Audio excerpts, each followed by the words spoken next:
भोपाल मुख्यमंत्री डॉक्टर मोहन यादव ने जल गंगा संरक्षण को लेकर कहा कि पूरे प्रदेश में खेत, तालाब, पोखर, झरने, नदी, अलग अलग जन्म रचनाओं के एक साथ काम चल रहा है। जल के प्रति यह जागरूकता का अभियान आनंदपूर्ण है। 30 जून तक अभियान का एक महाकुंभ के रूप में पहली फलीभूत होगा।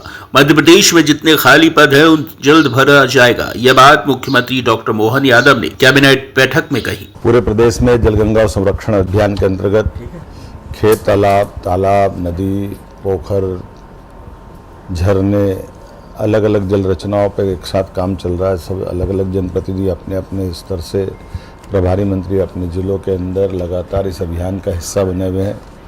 इस बात का भी मुझे ध्यान दिलाया गया कि अमृत सरोवर भी बड़े संख्या में इसमें बन रहे हैं।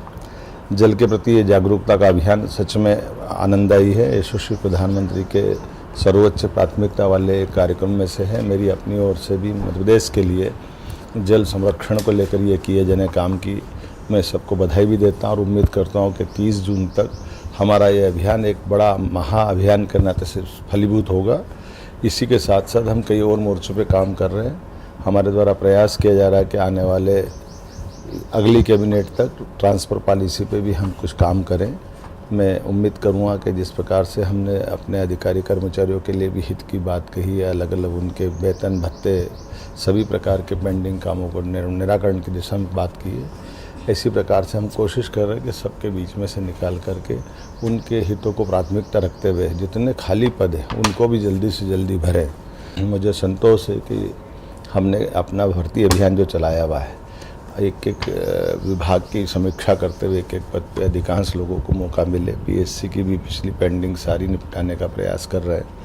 हमारे सारे युवाओं को रोज़गार मिले, इसलिए कल ही बीते दिन हमने अपनी खास करके टेलीकॉम इंडस्ट्री को बढ़ावा देते हुए आईटी और सबको जोड़ करके ग्वालियर मैन्युफैक्चरिंग का हब बने, इस दिशा में बड़े पैमाने पर लोगों को रोज़गार मिले। इसलिए 27 तारीख के आईटी इनक्लेव के लिए भी तैयारी चल रही है और हमारे अपने राज्य के अंदर जबलपुर, ग्वालियर इन सेक्टर में भी इसका बड़ा महत्व का एक केंद्र स्थापित हो। मेरी अपनी ओर से राज्य की बेहतरी के लिए जो हो सकता है वो ज़रूर करने का प्रयास कर रहे हैं। एक बार फिर आपके माध्यम से कहना चाहूँगा कि हमारे इस बदलते समय में सब वक्त के साथ सभी क्षेत्रों को आगे बढ़ाने का समय है। आइए हम सब संकल्प करें, मध्य प्रदेश को देश का नंबर 1 राज्य बनाएं।